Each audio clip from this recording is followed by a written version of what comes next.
2024 ഒരു വണ്ടി വാങ്ങാതെ 2025 ആവട്ടെ വാങ്ങാമെന്ന് തീരുമാനിക്കുന്ന ഒരാളാണോ നിങ്ങൾ? അങ്ങനെയാണെന്നുണ്ടെങ്കിൽ നിങ്ങൾക്കുള്ളതാണ് ഈ ഒരു വീഡിയോ. 2025 ഇന്ത്യൻ ഓട്ടോമോട്ടീവ് ഇൻഡസ്ട്രിയിൽ എന്തൊക്കെ കാര്യങ്ങൾ സംഭവിക്കും എന്നുള്ളതിനെക്കുറിച്ച് വെറുതെ നമ്മൾ രണ്ടുപേരും ഇരുന്ന് സംസാരിക്കുന്ന പോലത്തെ ഒരു കോൺസെപ്റ്റ് നിങ്ങളോട് ഞാൻ സംവദിക്കുന്നു എന്ന് തോന്നിയാൽ മതി. 2024 ഇന്ത്യൻ ഓട്ടോമോട്ടീവ് ഇൻഡസ്ട്രിയെ സംബന്ധിച്ചിടത്തോളം വളരെ നല്ലതായിരുന്നു. ഒരുപാട് മോഡലുകൾ വന്നു. EVയുടെ ഒരു അതിപ്രസരം നമുക്കുണ്ടായിരുന്നു. ഒരുപാട് ആളുകൾ EVയിലേക്ക് മാറി. അതായത് EV എന്ന് പറയുന്ന എക്കോ സിസ്റ്റം അഡോപ്റ്റ് ചെയ്തു. എന്നാൽ പെട്രോൾ എഞ്ചിനും അതുപോലെ തന്നെ ഡീസൽ എഞ്ചിനും, അതായത് ഒരു പെട്രോൾ ഹെഡായിട്ടുള്ള ആളുകൾ അതിൻ്റെ തന്നെ വ്യത്യസ്തമായിട്ടുള്ള മോഡലുകൾ സ്വന്തമാക്കി. എല്ലാ മാനുഫാക്ചേഴ്സും വ്യത്യസ്തങ്ങളായിട്ടുള്ള മോഡലുകളെയും വ്യത്യസ്തമായിട്ടുള്ള പാറ്റേണുകളെയും അവതരിപ്പിച്ചു. 2024 എല്ലാവരും കളിയാക്കിയിരുന്ന മാരുതിക്ക് 5 സ്റ്റാർ റേറ്റിംഗ് കിട്ടി. അങ്ങനെ ഒരുപാട് പ്രത്യേകതകൾ നടന്ന ഒരു വർഷമാണ് 2024. ഇത് അവസാനിപ്പിച്ച് 2025 പോകുമ്പോൾ ഓരോ മാനുഫാക്ചേഴ്സും ഏതൊക്കെ വാഹനങ്ങളെ ആയിരിക്കും പുറത്തിറക്കുക എന്നുള്ളതാണ് നമ്മൾ ഇന്ന് ചർച്ച ചെയ്യാൻ പോകുന്നത്. എല്ലാ കൂട്ടുകാർക്കും നമ്മളുടെ പുതിയൊരു വീഡിയോയിലേക്ക് ഹൃദ്യമായ സ്വാഗതം.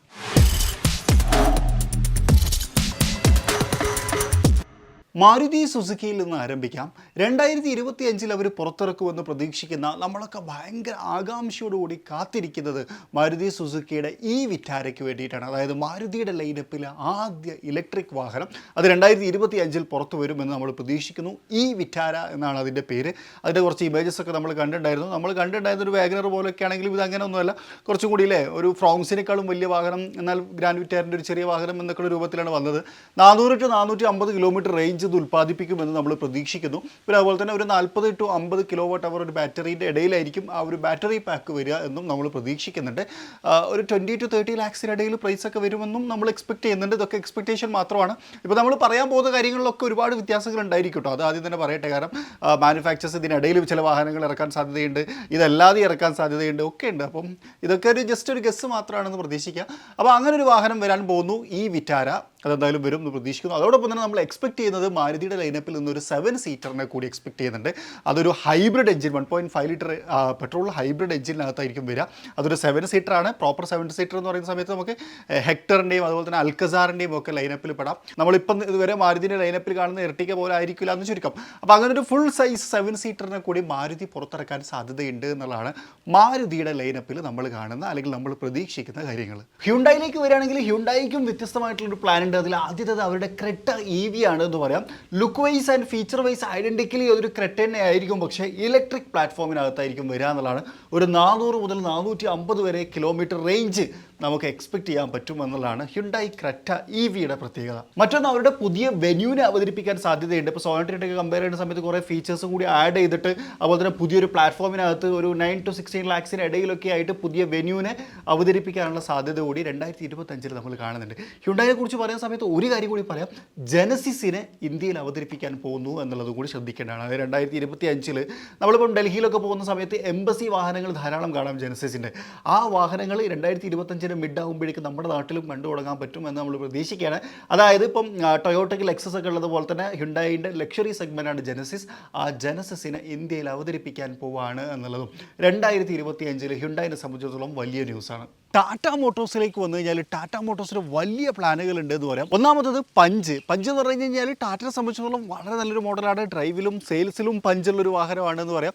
മാത്രമല്ല ടാറ്റയുടെ സെയിൽസിനെ ഒരുപാട് കാലത്തിന് ശേഷം ഫസ്റ്റ് എത്തിച്ചൊരു മോഡലാണെന്ന് പറയാം. ആ ഒരു പഞ്ചിൻ്റെ ഫേസ് ലിഫ്റ്റിനെ 2025 ടാറ്റ അവതരിപ്പിക്കും എന്നതാണ്. പക്ഷേ ഏറ്റവും എക്സൈറ്റിംഗ് ആയിട്ടുള്ള ന്യൂസ് 2025 ടാറ്റയുടെ ഭാഗത്ത് നിന്ന് ഏതായിരിക്കും എന്ന് ചോദിച്ചു കഴിഞ്ഞാൽ ഞാൻ പറയും അതിൻ്റെ സിയറ EVയുടെ ലോഞ്ചാണ്. സിയറ ശരിക്കും EVനകത്തും പെട്രോളിനകത്തും വരുന്നുണ്ട്. ഒരു 400-450 കിലോമീറ്റർ റേഞ്ചൊക്കെ ഉൽപ്പാദിപ്പിക്കാൻ പറ്റുന്ന തരത്തിലൊരു EV വാഹനവും അതോടൊപ്പം തന്നെ ഡീസലിനകത്തും പെട്രോളിനകത്തും അവൈലബിൾ ആയിട്ടുള്ള ഒരു നോർമൽ എഞ്ചിനെയും ടാറ്റ അവതരിപ്പിക്കാൻ സാധ്യതയുണ്ട് എന്നുള്ളതാണ്. സിയറ നമുക്കറിയാം ലെജൻഡറി മോഡലാണ്, ഒരുപാട് കാലം മുമ്പ് ഉണ്ടായിരുന്ന ഒരു പേരാണ്. അതിൻ്റെ റീഇൻട്രൊഡ്യൂസിങ് ആണ് എന്നുകൂടി പറയേണ്ടി വരും. അത് EVയിലാണ് വരുന്നത്. ഒരുപാട് കാര്യങ്ങൾ ചില ADAS level 2 360 degree camera view, panoramic sunroof, ventilation, അതോടൊപ്പം ഒട്ടനവധി ഫീച്ചറുകൾ നമുക്ക് സിയറയിൽ എക്സ്പെക്ട് ചെയ്യാൻ പറ്റും. അതോടൊപ്പം തന്നെ എക്സൈറ്റിംഗ് ആയിട്ടുള്ള മറ്റൊരു വാർത്തയാണ് ഹാരിയർ EVനെ കൂടി കൊണ്ടുവരും എന്നുള്ളൊരു കാര്യം. ഇൻട്രൊഡക്ഷനും കാര്യങ്ങളൊക്കെ ഓട്ടോ എക്സ്പോയിൽ നടന്നതാണ്. എന്നാൽ അത് വാഹന വിപണിയിലേക്ക് 2025 എത്തുമെന്ന് നമ്മൾ പ്രതീക്ഷിക്കുന്നു. 60 to 70 kWh ഒരു ബാറ്ററി ആയിരിക്കും.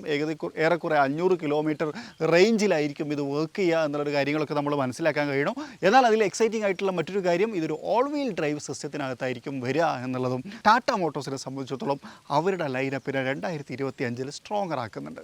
മഹീന്ദ്ര ആൻഡ് മഹീന്ദ്രയിലേക്ക് വരുന്ന സമയത്ത് BEC 5 എന്ന് പറയുന്ന അവരുടെ ഇലക്ട്രിക് വാഹനത്തെ അവർ പുറത്തിറക്കാൻ സാധ്യതയുണ്ട്. 28 ലാക്സിനിടയിലൊക്കെയാണ് അതിൻ്റെ പ്രൈസിങ് വരിക എന്ന് നമ്മൾ പ്രതീക്ഷിക്കുന്നു. 500 കിലോമീറ്റർ റേഞ്ച് ഉൽപ്പാദിപ്പിക്കുന്ന ഒരു പൂർണ്ണമായിട്ടുള്ള ഒരു ഇലക്ട്രിക് വാഹനമായിരിക്കും ഇത് എന്നുള്ളതാണ്. ഒരു 60 to 80 കിലോ വാട്ട് അവറിൻ്റെ ഒരു ബാറ്ററിയുമായിരിക്കും ഇതിനകത്ത് ഉണ്ടായിരിക്കുക എന്നുള്ളതാണ്. അവരെ സംബന്ധിച്ചിടത്തോളം മറ്റൊരു എക്സൈറ്റിംഗ് ആയിട്ടുള്ള ഒരു വാർത്ത എന്താ വെച്ചാൽ XUV700 EVനെ അവതരിപ്പിക്കും എന്നുള്ളതാണ്.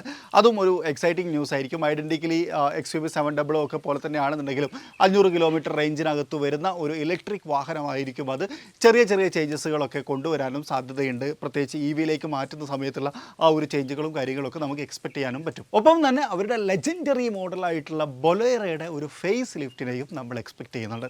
ഇത് മൂന്നുമാണ് മഹീന്ദ്രയുടെ 2025 പ്ലാൻ നമ്മൾ മനസ്സിലാക്കുന്നത്. ഇനി സ്കോഡയിലേക്ക് വരികയാണെന്നുണ്ടെങ്കിൽ അവരുടെ ഏറ്റവും വലിയ ഇൻട്രൊഡക്ഷൻ ശരിക്കും നേരത്തെ നമ്മൾ പരിചയപ്പെട്ട കൈലാക്ക് തന്നെ ആയിരിക്കും എന്നുള്ളതാണ്. ഒരു 1 ലിറ്റർ ടർബോ പെട്രോൾ എഞ്ചിനിൽ 9 to 16 lakh റുപ്പീസിനിടയിൽ വരുന്ന കൈലാക്ക്, അതൊരു മലയാളി പേരിട്ടതാണെന്ന് നമുക്ക് എന്തോ അഭിമാനത്തോടെ പറയാമല്ലേ. പിന്നെ സ്കോഡയുടെ ലൈനപ്പിൽ ഏറ്റവും ചെറിയ വാഹനം അത് തന്നെയായിരിക്കും. മാത്രമല്ല നല്ല ഡ്രൈവിംഗ് എർഗണോമിക്സ് ഉള്ള ഒരു വാഹനം കൂടിയായിരിക്കും അത് എന്നുള്ളതാണ് സ്കോഡയെ സംബന്ധിച്ച് പറയാനുള്ളത്. എന്നാൽ അവർക്ക് ഒരു കാര്യം കൂടി പറയാനുണ്ട്. സ്കോഡ ഏനിയാക്ക് എന്ന് പറഞ്ഞു കഴിഞ്ഞാൽ ഒരു ഇലക്ട്രിക് SUV ആണ്. അത് ഇന്ത്യയിലേക്ക് വരും എന്ന് പ്രതീക്ഷിക്കുന്നു. പക്ഷേ അത് എങ്ങനെ വരും എന്നുള്ളത്, അതായത് ഇവിടെ അസംബിൾ ചെയ്യുമോ അതോ ഇമ്പോർട്ട് ചെയ്യുമോ എന്നുള്ള കാര്യത്തിൽ ഒരു ധാരണക്കുറവുണ്ട്. ഹെഡ് അപ്പ് ഡിസ്പ്ലേയും അങ്ങനെ ഒരുപാട് ഫീച്ചേഴ്സും കാര്യങ്ങളൊക്കെ ഉള്ള ഒരു പൂർണ്ണമായിട്ടുള്ളൊരു EV 500 കിലോമീറ്റർ റേഞ്ചിനിടയിൽ നിൽക്കുമെന്ന് നമ്മൾ പ്രതീക്ഷിക്കുന്നു. ഒരു 60 to 80 ലക്ഷം രൂപയൊക്കെ ആയിരിക്കും അതിൻ്റെ പ്രൈസ് വരിക.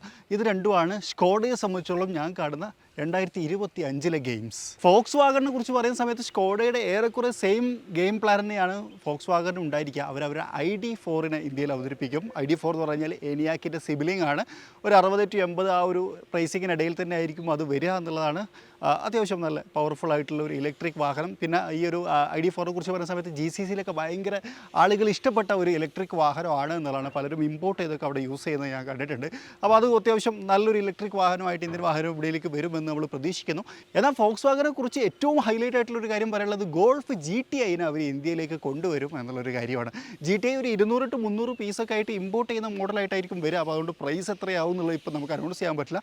പക്ഷേ അത്യാവശ്യം ഈ ഒരു പോളോ ഇന്ത്യ വിട്ടുപോയതിൻ്റെ ആ ഒരു ഇതൊക്കെ മറക്കാൻ ഒരു പരിധിവരെ ഗോൾഫ് GTIക്ക് സാധിക്കട്ടെ എന്ന് നമ്മൾ ആശംസിക്കുകയാണ്. വിദേശ രാജ്യങ്ങളിൽ ഒരുപാട് ആരാധകരുള്ള ഒരു കിടിലൻ കോമ്പാക്റ്റ് വാഹനമാണ് ഗോൾഫ് GTI. ഇന്ത്യയിൽ വന്നാൽ എങ്ങനെ ഉണ്ടായിരിക്കും എന്നുള്ളത് നമുക്കൊന്ന് കാത്തിരുന്ന് കാണാമല്ലേ. ടൊയോട്ടക്കും വരുന്ന വർഷത്തിൽ നല്ലൊരു പ്ലാൻ ഉണ്ടെന്നാണ് ഞാൻ മനസ്സിലാക്കുന്നത്. അവരുടെ ഇൻഡിപെൻഡൻ്റ് ആയിട്ടുള്ള ഒരു അർബൻ SUVയെ പുറത്തിറക്കും എന്ന് നമ്മൾ പ്രതീക്ഷിക്കുന്നു. ഇൻഡിപെൻഡൻ്റ് എന്ന് പറയാനുള്ള കാരണം അവരിപ്പോൾ ഈടായിട്ട് കളിച്ചുകൊണ്ടിരിക്കുന്ന ഗെയിം ഒരു ക്രോസ് ബാഡ്ജിങ് ആണ്. അതിലൊരു മാറ്റം വരുമായിരിക്കുമെന്ന് എക്സ്പെക്റ്റ് ചെയ്യുന്നു. മറ്റൊരു കാര്യം ഫോർച്യൂണറുടെ ഫേസ് ലിഫ്റ്റും കൊണ്ടുവരും എന്നുള്ളതാണ്. ആ ഫോർച്യൂണറിൻ്റെ ഫേസ് ലിഫ്റ്റിനെ കുറിച്ച് പറയുന്ന സമയത്ത് ഇതിൻ്റെ പ്രൈസ് ഇനി എങ്ങോട്ട് പോകും എന്നുള്ളതിൻ്റെ ഒരു സങ്കടം കൂടിയുണ്ട്. പക്ഷേ ലെറ്റ്സ് സീ. ടൊയോട്ടയ്ക്ക് ഇത് രണ്ടുമാണ് പ്ലാൻ ഉള്ളത്. അതായത് ഒരു അർബൻ SUVനെ കൊണ്ടുവരിക എന്നുള്ളതും ഫോർച്യൂണറിൻ്റെ ഫേസ് ലിഫ്റ്റിനെ അവതരിപ്പിക്കുക എന്നുള്ളതും. കെയിലേക്ക് വന്നു കഴിഞ്ഞാൽ അവരുടെ ഏറ്റവും വലിയ അനൗൺസ്മെൻറ്റ് ബോക്സി ആയിട്ടുള്ള സിറൂസിനെ ഇന്ത്യയിൽ അവതരിപ്പിക്കും എന്നുള്ളതാണ്. 11 മുതൽ 19 ലക്ഷം രൂപയായിരിക്കും ആ ഒരു വാഹനത്തിന് പ്രൈസ് വരിക. പക്ഷേ ഇത് ഭയങ്കര ബോക്സി വാഹനമാണ്. സോനറ്റിൻ്റെയും സെൽട്ടോസിൻ്റെയും ഇടയിലായിരിക്കും ഇതിന് സ്ഥാനം ഉണ്ടായിരിക്കുക. ഒരു ബോക്സി വാഹനത്തെ എത്രമാത്രം ഇന്ത്യൻ മാർക്കറ്റ് സ്വീകരിക്കും എന്നുള്ളത് സിറോസിൻ്റെ വരവോടുകൂടി നമ്മൾ മനസ്സിലാക്കേണ്ടതാണെന്ന് തോന്നിയിട്ടുണ്ട്. പിന്നെ അതേപോലെ തന്നെ അവരുടെ രണ്ടാമത്തെ ഒരു പ്ലാന് അവരുടെ കാരൻസിന് ഫേസ് ലിഫ്റ്റിനെ കൊണ്ടുവരും എന്നുള്ളതാണ്. പാൻഡമിക് സൺറൂഫ്, 360 ഡിഗ്രി ക്യാമറ തുടങ്ങിയിട്ടുള്ള കാര്യങ്ങളൊക്കെ ആ ഒരു അപ്ഡേഷനിൽ നമുക്ക് പ്രതീക്ഷിക്കാം. ഇതാണ് തോന്നുന്നുണ്ട് കിയയുടെ പുതിയ പ്ലാനുകൾ. റെനോയ്ക്കും നിസാനും 2025 പ്ലാനുകളുണ്ട്. നിസാനിന് കുറച്ചുകൂടി വലിയ പ്ലാനുകളുണ്ട്. ഒന്ന് അവർ ടെറാനോനെ ഇന്ത്യയിലേക്ക് കൊണ്ടുവരും എന്ന് നമ്മൾ എക്സ്പെക്ട് ചെയ്യുന്നു. പിന്നെ അതുപോലെ തന്നെ അവർ 3 വണ്ടികൾ ഇറക്കും എന്നാണ് പറഞ്ഞിട്ടുണ്ടായിരുന്നത് C സെഗ്മെൻറ്റിലൊക്കെ കൊണ്ടുവരാൻ. അങ്ങനെ വലിയൊരു പ്ലാൻ 2025 നിസാൻ ഉണ്ട് എന്ന് ഞാൻ മനസ്സിലാക്കുന്നു. അതോടൊപ്പം തന്നെ റെനോക്കും ഉണ്ട്. ഡസൻ്റെ 7 സീറ്ററിനെ അവതരിപ്പിക്കുമെന്ന് നമ്മൾ പ്രതീക്ഷിക്കുന്നുണ്ട്.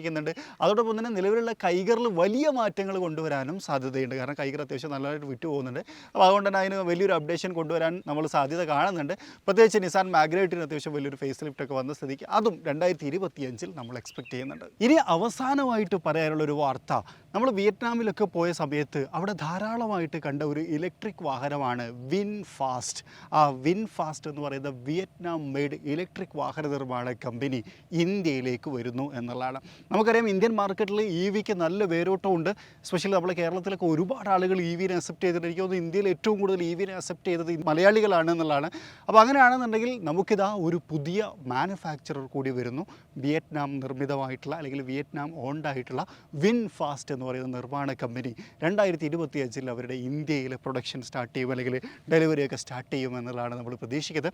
എനിക്ക് തോന്നുന്ന ഒരു റൂമർ ഞാൻ കേട്ടത് അവരെവിടേക്കോ ഇന്ത്യയിൽ പ്ലാന്റൊക്കെ വാങ്ങിയിട്ടുണ്ട് എന്നുള്ളതാണ്. അതിൻ്റെ വിശദമായിട്ടുള്ള വാർത്തകൾക്ക് വേണ്ടി നമുക്ക് വെയിറ്റ് ചെയ്യാം എന്നുള്ളതാണ്. അപ്പോൾ എന്നാലും 2025 വാഹനം എടുക്കാൻ പോകുന്ന ആളുകൾക്ക് ഒരു ചെറിയ ഐഡിയ എന്തായിരിക്കും 2025 നടക്കാൻ പോകുന്നത് എന്നുള്ളത് ഈ ഒരു വീഡിയോയിലൂടെ കിട്ടിയിട്ടുണ്ടായിരിക്കും എന്നാണ് ഞാൻ പ്രതീക്ഷിക്കുന്നത്. മറ്റൊരു കാര്യം, ഈ വീഡിയോയിൽ നിങ്ങൾ കണ്ട ബാക്ക്ഗ്രൗണ്ട് മൗണ്ടൻ ഷാഡോ എന്ന് പറയുന്ന സൗത്ത് ഏഷ്യയിലെ തന്നെ ഏറ്റവും മികച്ച റിസോർട്ടിൻ്റെ ബാക്ക്ഗ്രൗണ്ടാണ്. നമ്മളിവിടെ നിന്നാണ് ഈ ഒരു വീഡിയോ ഷൂട്ട് ചെയ്തിട്ടുണ്ടായത്. ആംബിയൻസും കാര്യങ്ങളൊക്കെ ഗംഭീരമല്ലേ, നിങ്ങൾക്ക് ഇഷ്ടപ്പെട്ടു? ഞാനിവിടെ വന്ന സമയത്ത് ഇത് കണ്ട് ഇഷ്ടപ്പെട്ടപ്പോഴാണ് ഇതിൻ്റെ ബാക്ക്ഗ്രൗണ്ടിൽ ഈ ഒരു വീഡിയോ ചെയ്യാം എന്നുള്ളൊരു കാര്യം തീരുമാനിച്ചത്. നിങ്ങൾക്ക് ഇഷ്ടപ്പെട്ടെന്ന് വിചാരിക്കുന്നു. ഇഷ്ടപ്പെട്ടെങ്കിൽ ലൈക്ക് ചെയ്യാൻ മറക്കരുത്. അതുപോലെ തന്നെ ചാനൽ ആദ്യമായിട്ട് കാണുന്ന സുഹൃത്തുക്കളുണ്ടെങ്കിൽ ഫോളോ ചെയ്യാനും മറക്കരുത്. നിങ്ങൾക്ക് ഈ ഒരു വീഡിയോ ഉപകാരപ്രദമായിട്ടുണ്ടാവും എന്ന് പ്രതീക്ഷിച്ചുകൊണ്ട് തന്നെ മറ്റൊരു വീഡിയോയിൽ മറ്റൊരു വിശേഷമായിട്ട് കാണാം. അതുവരെ ചെറിയൊരു ബ്രേക്ക്.